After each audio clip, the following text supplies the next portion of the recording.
Start then. Welcome everybody to the already 7th Lisk Community Meetup, 8th Lisk Community Meetup. It's a weekly gathering. We always invite one guest, and this time it's Jonathan Masuchetti. He will talk about his proof of concept, and he will explain what he built, how he built it. Jonathan is already involved in crypto for a couple of years, also has experience with smart contracts from Ethereum, and he has his own company. He's starting his own company. It's from Paris, actually, and I'm really looking forward to his story. So he will tell us about a proof of concept made with Lisk, and it's about skills. Like currently, if I'm on my LinkedIn page, then I can claim that I have 2 or 3 or 4 diplomas.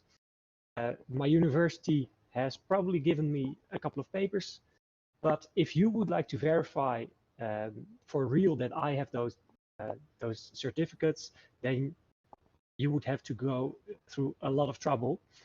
So if you would timestamp diplomas or certificates on a blockchain, then instead of going through a lot of hassle, someone who would like to verify your claim is able to automatically verify that claim. So probably Jonathan can explain it much better than I do.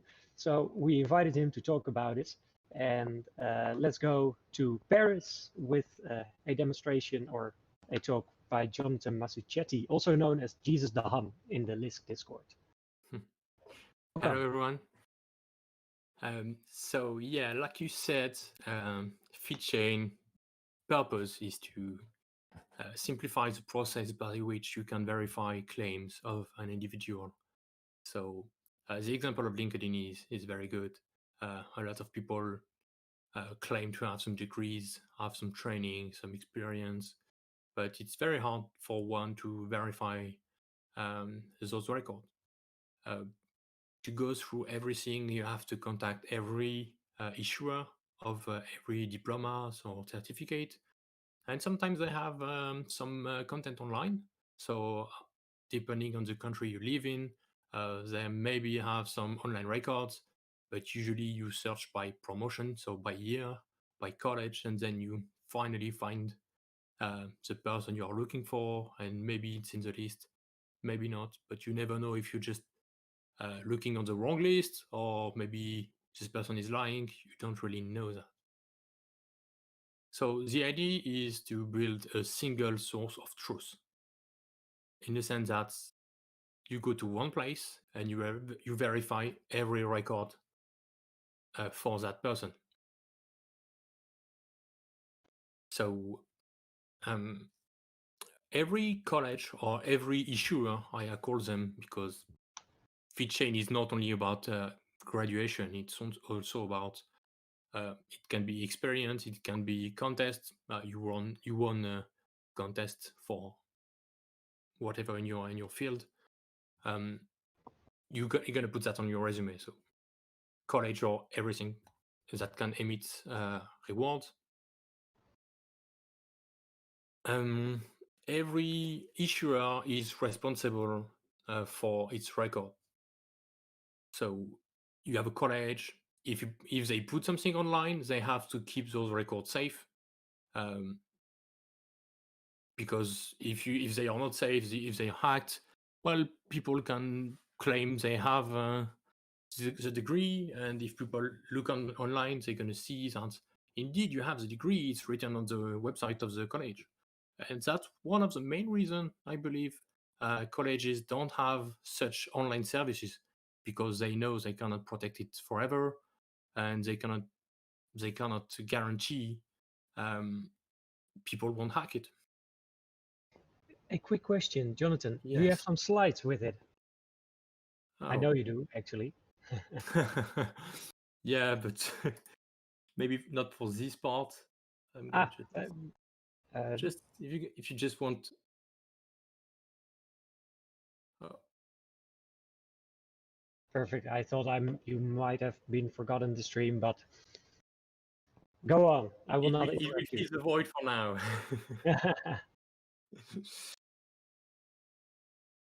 So yes, why a college wants to protect from false claims? Because if you claim you have some degree, why the college would care? Mostly because the value of a degree seems to be inversely proportional to how many people have it. That's why there is a phenomena called diploma inflation, which is that you need higher and higher degree to make a difference between competitor in a job market.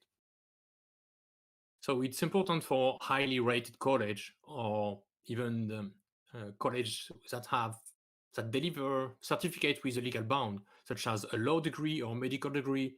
They want to make sure you don't forge any certificate.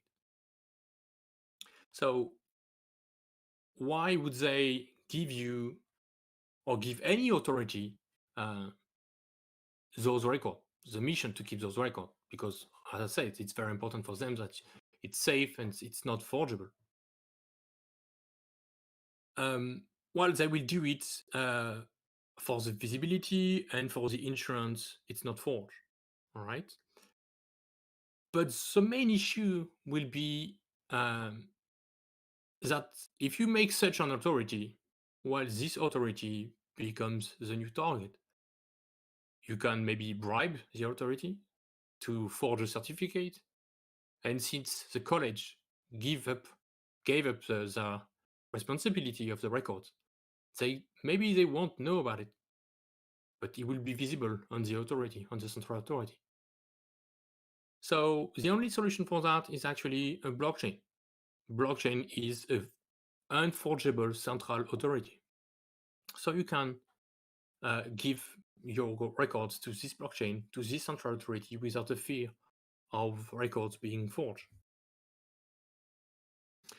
So how does that work basically for a college?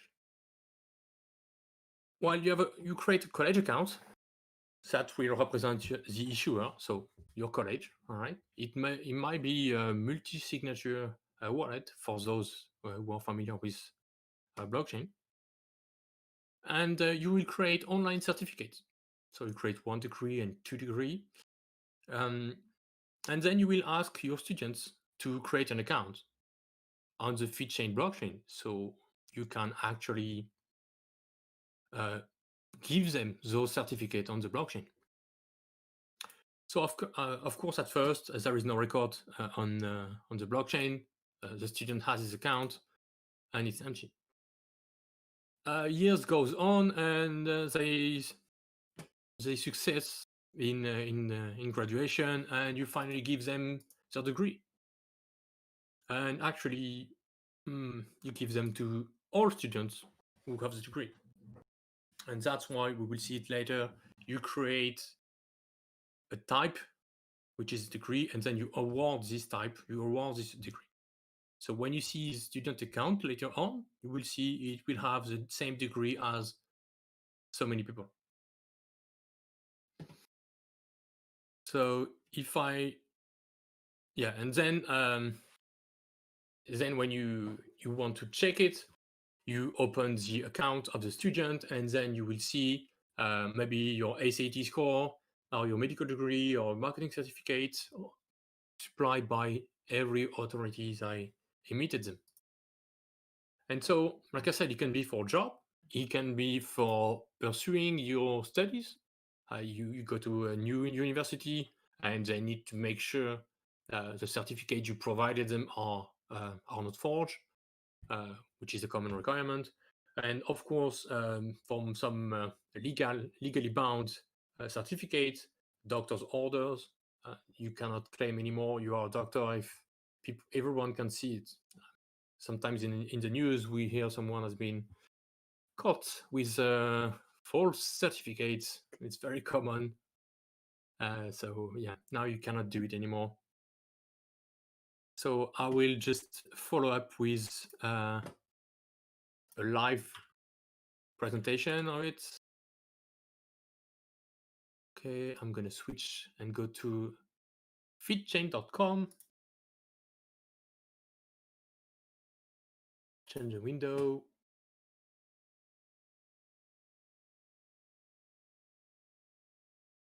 So I'm gonna wait a few seconds so everyone can see the screen. Can Gio, maybe you can confirm that you can see it now? Gio? Okay, I'm gonna assume everyone sees it. Yes, I can see it. Sorry. It's okay. So first I'm gonna create the student account. So I go to create an account, and for the sake of the demonstration, I've made very easy to create the account, and it will automatically be abandoned with some tokens. So here I can just roll and pick the account I like. I'm gonna just copy my passphrase to be able to log in again later on. I copy that on my computer, and then I log in. Okay, so on the bottom you see the account has been created. And in a few seconds, we will see page up. Page has been actualized, and I have some token in it. I'm gonna log out. Now I'm going to create a new account.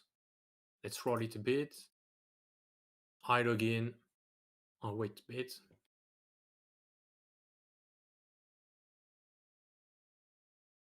So it's a 10 seconds block.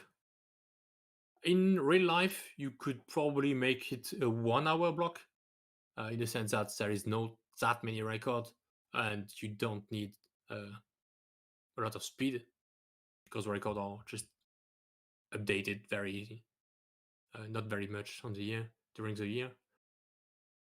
Then I'm gonna make an authority. I'm gonna make GTH for JesusTheHun. Oh no, you know what? I'm gonna just become LCU. I'm gonna become an authority. So the authority is the name I gave for an issuer. So when you become an authority, you can create certificate and emit award. So you see, I have no feed type created yet. So I'm gonna create one just now. As a reminder, there is my account balance, the cost of it, and you attended a meetup. Okay, so now it's going to be my feed type. So it means that I can award this feed to people. So I'm going to award it to the student I had for the account I created. I forgot to copy the...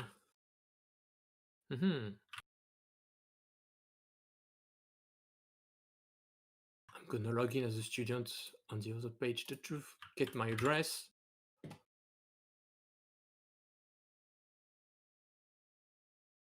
Okay, so now I'm gonna award people. So I'm gonna award the student account I set it up earlier. So I'm starting with the date. So here, what I've done is I've separated the date of the record and the date of the event.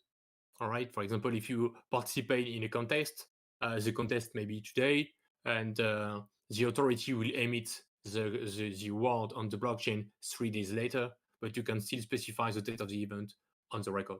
So I'm going to set it today. The comment, I'm going to say it was a meetup with JesusTheHun. So as you see, the way I've done it is that I'm allowing to set the specific of the award during the award process.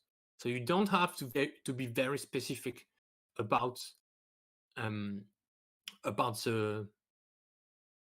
feed type itself.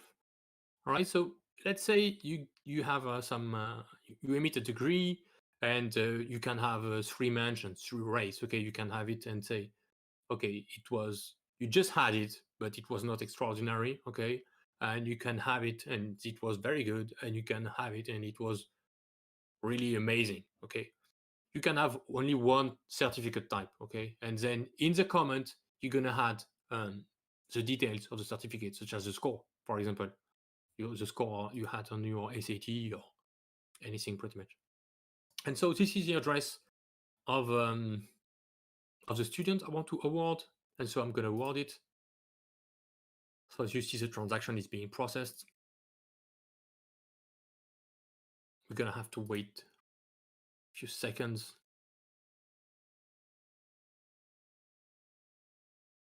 And that's it. You see, my balance has decreased. The award is now 1. And so I'm gonna just log out. I'm gonna sign in with the passphrase of the student account. And now you see, I have feeds received. And yeah, there is a comment, there is a date of the transaction. You attended the meetup. That's it. Then you can just browse to the issuer and see the feed type registered. And you can also see how many times the feed has been awarded. So this way it's going to be very easy to see if it's a scam. For example, if you see like 1 billion people have this award, well, probably it's someone who created a fake authority. So this is when you are connected, but you can actually verify on this. Oh no, that's a password of the student. Wrong. I'm gonna up. I have it back, and so this is the address, and you see this is a public page. You don't need to be connected to see that. And so when you want to put some data on your LinkedIn, for example, to show people you have an unforgeable record of what you've done. Okay, you're gonna have to get the QR code. No, you don't want to?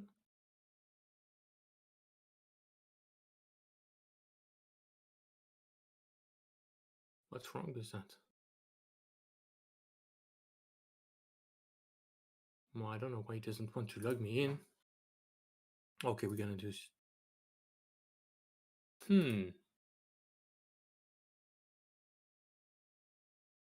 It had to happen now, right? Otherwise, it's not a presentation. Okay, I wanted to show you the QR code, so I'm gonna just do it again. I'm gonna create an account, and you can just have your QR code here. You can download it. You can put it on your LinkedIn page. So you have an easy way for people to check your record. So this QR code just bring you to the verify page, and they will end up here. Oh yeah, I know why the passphrase doesn't work. Log out and passphrase is in. Yes, that's it. Okay, so that was for the presentation of the Featchain itself. We have a few minutes left before the Q&A. So I'm gonna maybe show some code around it. Maybe before I show code, some of you have any question, jury, maybe? Or is it all clear for everyone? For me, so if I do not know a lot about blockchain, why should I trust this system? Because I see that you can check something, but where is it stored? Well, everything is stored on the blockchain.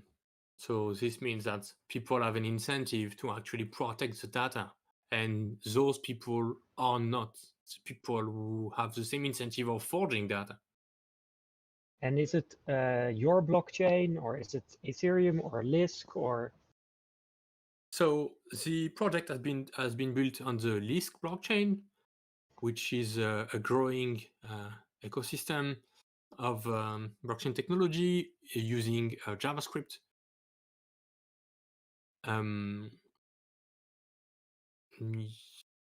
is this is this the Lisk blockchain you built it on, or is it a separate blockchain you created yourself? Yeah, indeed. Okay, good question. It is a separate blockchain. This means that you don't have to deal with the problem of other application on the blockchain. So if there is some high traffic on the main blockchain, you don't get affected by using this blockchain. That's the strength of Lisk compared to some competitor such as Ethereum. When you run something on Ethereum and some application are going through high traffic, while everyone is going through high traffic, which means your transactions are getting delayed, the price increase, and you run into a ton of problem. Basically, nobody can use your application anymore. But with Lisk, you run your own blockchain, which we call it a sidechain, in a sense that it's its own blockchain, but it can communicate with other blockchains. So yeah, Featchain has been built on that, which facilitate greatly the development of the blockchain and also the upgradability and the maintenance of the blockchain. In Ethereum, you cannot modify your application basically once it's started. It started. You cannot stop it. With Lisk, you can make upgrade and improvement. You can change some behavior. You can really make your application live and go through time without becoming obsolete. And all the information within this proof of concept is stored on the sidechain, your Featchain. Exactly. There is a sidechain running specific to this application. Yeah. Like, okay, thank you. That's my first question. All right. So maybe we go through some code now. Yes, please. Okay. So let's go. So one of the key value of Lisk is it's built with JavaScript, and the SDK allowing you to build is very, very simple. I think some of you are going to be surprised if you come from a different ecosystem. You're going to be surprised of how simple it is to just build something. So here you have, I'm going to hide this.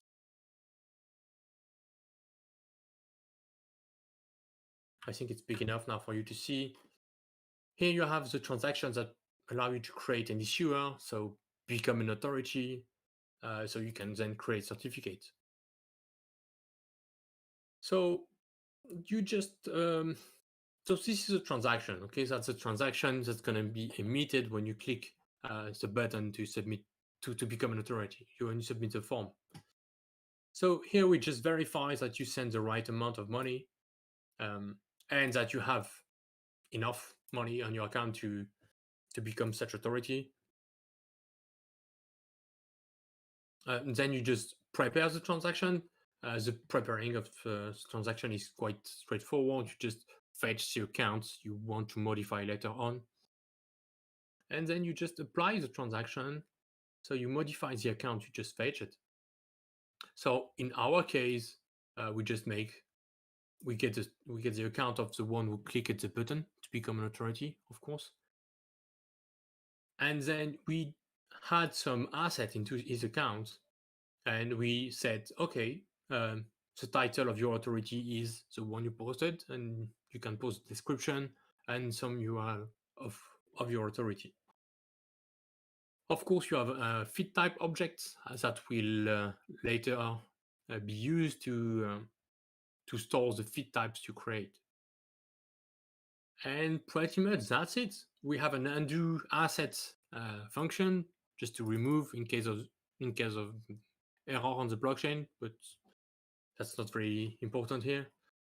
So yeah, I would say most of the logic, besides verification, most of the logic is here. Here we just store the data on the blockchain.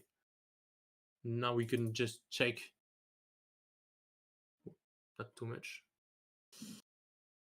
We're checking again the create feed type transaction. So when you have become an authority, you want to create feed types, also known as certificate if you are a college or a degree. And you go through the same logic. You validate the asset, so you verify basically the transaction is the correct one. So you verify that you have enough money and you pay the correct money to create the feed type. You get the data, and again, you store the data in the blockchain.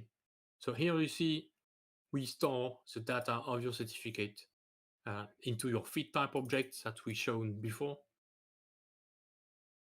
Again, pretty straightforward. Creating content with Lisk is very easy and very straightforward compared to some competitors like Ethereum. It really goes so much faster. I would say, having talked with Ethereum developers that have a lot of experience and who are actually currently working in Ethereum company, something you make in 2 days with Lisk, you probably need like 3 or 4 weeks to do it with Ethereum, and I'm not even kidding. So yeah, it's very fast. And then you go to the award fit transaction, which is the transaction that allow you to award people. And so same kind of verification. You just verify the date makes sense. You verify it's actually a date. You verify you have enough money to run it.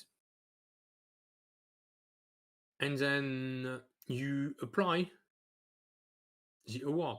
So the logic is a bit more complicated because I've decided to make it possible to award many people with the same transaction. Now, the idea is to prevent network congestion because it's likely that every college will emit certificates around the same time in the year, so probably June, something like that.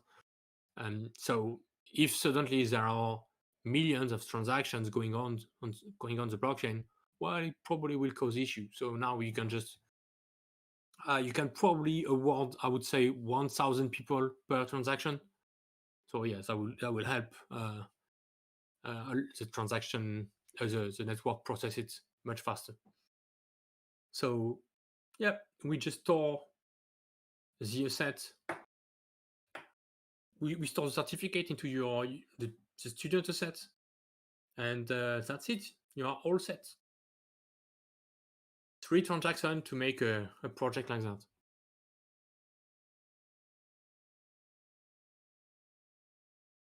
Cool, thanks. So if I understand correctly, you have transactions, and if you click a button on the front end, a transaction is triggered which interacts with the blockchain, which is like the living database. Exactly. And that transaction, you create like 3 different templates, which you reuse all the time to interact with them. Exactly. Actually, there is 4 because it's a demo.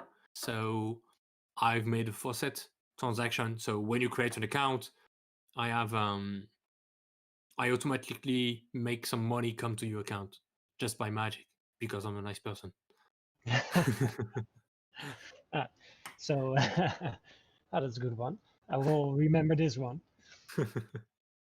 And the transaction, if you would compare it with Ethereum, for example, in this case, the transactions, are they comparable to smart contracts or not? I would say yes, they are. Basically, what you can achieve with a smart contract, you can achieve it with a transaction and vice versa. A smart contract basically is a collection of transaction. Every method of a contract is basically a custom transaction in the Lisk ecosystem. But I would say the big difference are I would say it's the logic, how you apprehend it. I find the transaction system much more easier to grasp because with a contract, you don't really know what to call, what's happening. It's a bit weird. I don't know. I remember I had struggled to understand how to create a contract and how the user interact with it. But with a transaction, it's much simpler to understand. For me, at least, it's much simpler to understand. And also, one of the things is you can add new transaction with time. All right. Today we have only 3 transactions, but maybe later we have some new utility, or we want to implement some new function. And so it's very easy. You just create a new transaction and the network goes through a fork and you're good to go. With Ethereum, well, you cannot do that. You cannot modify the contract because it's running on the main chain of Ethereum.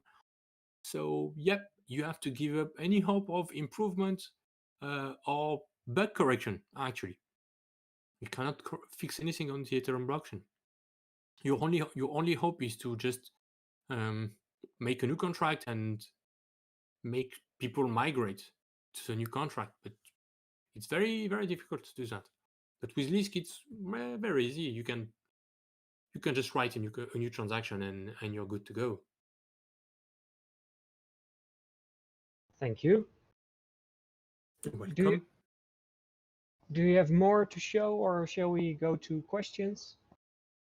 I think we're good to go.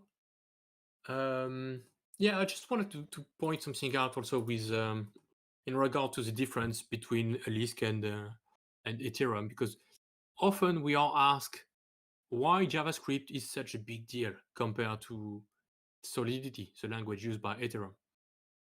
And I would say the very first thing to say is JavaScript is one of the most, or if not the most popular language around, which means you don't need to train your staff to start building your blockchain product.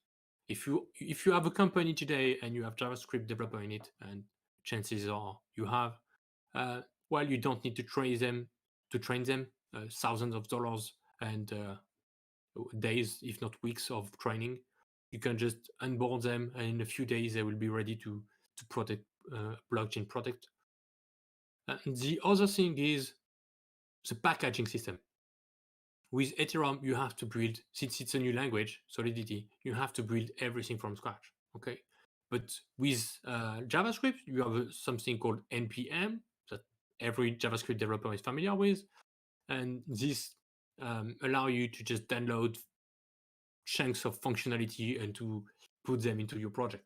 That's why, for example, here you don't have, you cannot see the faucet transaction I talked about earlier, because the faucet transaction is actually a transaction I created and I put it on NPM. So basically, if you create a project, you want to use a faucet transaction, you just have to download mine. Just write in one file, you write list transaction faucet, and up your blockchain has the transaction faucet in its core. So the same thing applies for many things. Today you see my transaction, and maybe you want to make a package out of it, or you will create your own transaction, so people can benefit from it and implement some logic, some transaction logic into their own blockchain. And that's why development with Lisk is already maybe 10 times faster than Solidity development, but I believe it will even speed up very fast. I'm ready for question, if anyone has. Thank you for the answer. I will also just share a link currently, because what you talked about is that you had the faucet transaction, for example, you created. Mm-hmm. We are trying to gather all the different transactions here in a registry, and exactly what we also added yours, or exactly what you just said is if all the different projects create different transactions and create a pull request here, then it's like a nice place where we can find the different transactions without without creating problems while you want to use them together. Yeah, that's a nice initiative. Good job. And your faucet transaction is already there, so they can just click through if they would like to use it. Yeah, nice. Nice. Other questions?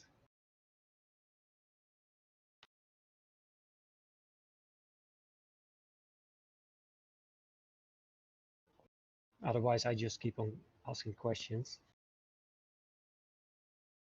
How did you end up in the Lisk community? That's a different question.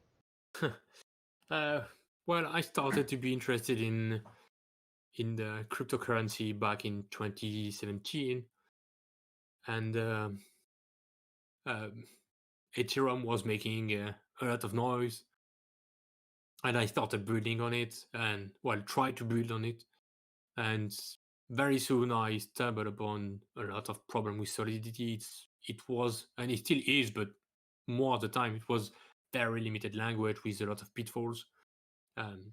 And very soon we started to see some major events with hack and contract failures. And so my hope to build some decentralized application just went away with that. And so I think maybe weeks later, a colleague of mine just brought Lisk and say, hey, there is this company. They are making an ICO and they are trying to make DApp, decentralized application, more accessible by using JavaScript. And I was like, yeah, that's dope. Let's do that. So yeah, I started exploring Lisk and try some things out as soon as I could. Cool, thanks. And next to the development of Lisk, are you doing something else with blockchain or other projects that you want to talk about? I'm preparing a big things on Lisk, but I think we already talked about like a week ago in private about I don't know if I want to talk it. Yeah, it's a big project about voting system, but a complex voting system when you can actually elect representative. So yeah, it's a very complex system. I think we probably schedule a call about not a call. I mean, a meetup about that. I will talk about it in the future. I think. Oh, that would be awesome. Yeah, I think we can do that. And next to that, like you mentioned, I'm starting my software company, and we are building we are aiming to provide a way for small companies to start project management very early without having to pay for a project manager, which is a big cost. And when you start a company, you don't really want to allocate resources to this, but you know you need it because otherwise you're just going through a wall. So yeah, we are trying to do something like that. Cool. That sounds also very interesting and promising. So keep us in the loop if you make progress. I will. Are there other questions? I think you explained very clearly, so that's probably why it's quiet with the questions. I'll think about one last question myself.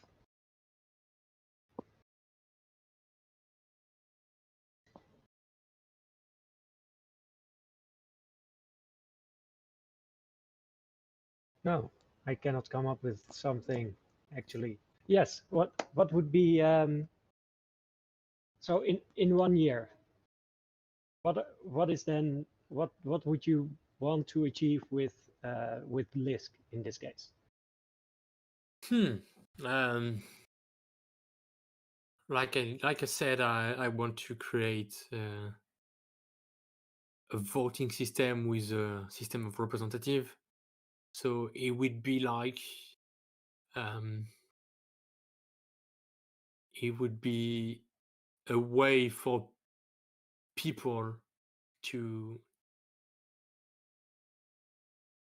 it's kind of a DAO, but for government.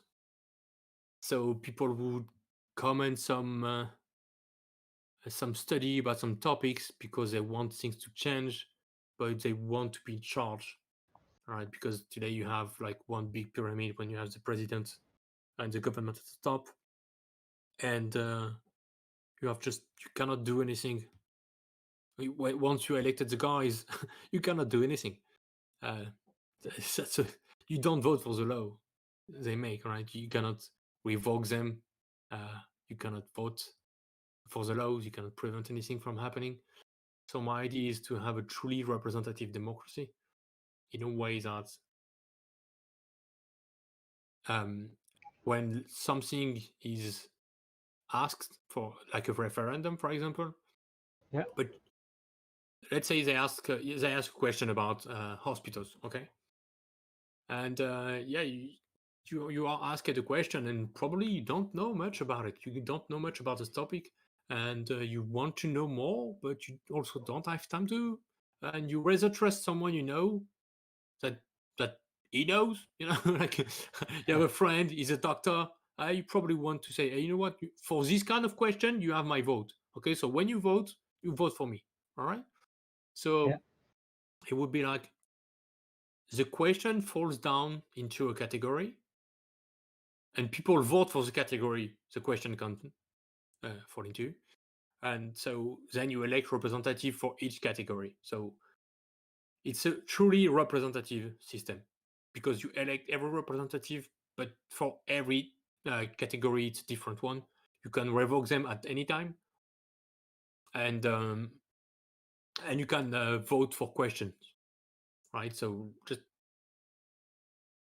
you can ask a question if enough people ask or vote up the same question, while the question is asked to everyone, and it's a low binding thing in a sense that if the question is should we do that, right, and the answer of the people is yes, then the government have to do it, right? Just so it sounds really interesting and disruptive on the longer time scale. yeah, it is, but we have to do it now. I mean, we can't talk about it for hours, but yeah.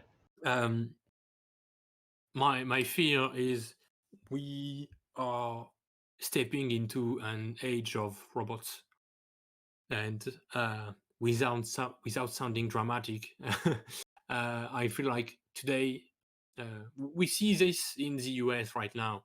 There are a lot of riots, and it's people facing people, and so there are limits to what can happen because it's just people, like at some point people just say stop. But if tomorrow it's a robot, who's gonna say stop?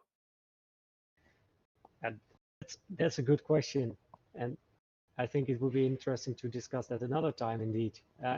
And I think I really agree with you that these kind of systems we need to develop, and probably a lot of different possibilities can be developed. And it is important to think about it now before we actually are using it. Yeah. So nice. It's good to get to know you a little bit better in this setting right now. So I would like to thank you for your talk, and You're welcome. I don't see any other questions. So let's just wrap up the talk here. And thank you very much for the presentation, very much for the ideas and the code also. And let's talk. Let's keep in touch. And if people would like to reach you, are you open to that? Would you say just check the Lisk Discord? Where can they reach you? Yes, of course. You can talk to me on Discord. I'm pretty much available every day, all the day long. So yeah, shoot me. Perfect. Thanks. Then I will do a couple of announcements, and then we'll wrap it up. All right. Thanks for having me. Thank you. So last announcements are only about the Lisk Builders program, I think. So we need to kind of celebrate that we have 2 people who are awarded a grant in the audience. I see Lemmy and Peter Nobles. Congratulations. Good luck with the projects, and we're looking forward to the demos later on. And are there any other more announcements to make? I don't think so. Let's, if you have a question about this meetup, this talk, or questions to other people from the Lisk community, just let us know. Drop it in our Discord or in the YouTube, and see you next week. Every week we have a short community gathering like this, and we just talk with someone from the community who wants to talk about a project or an idea. So see you next week.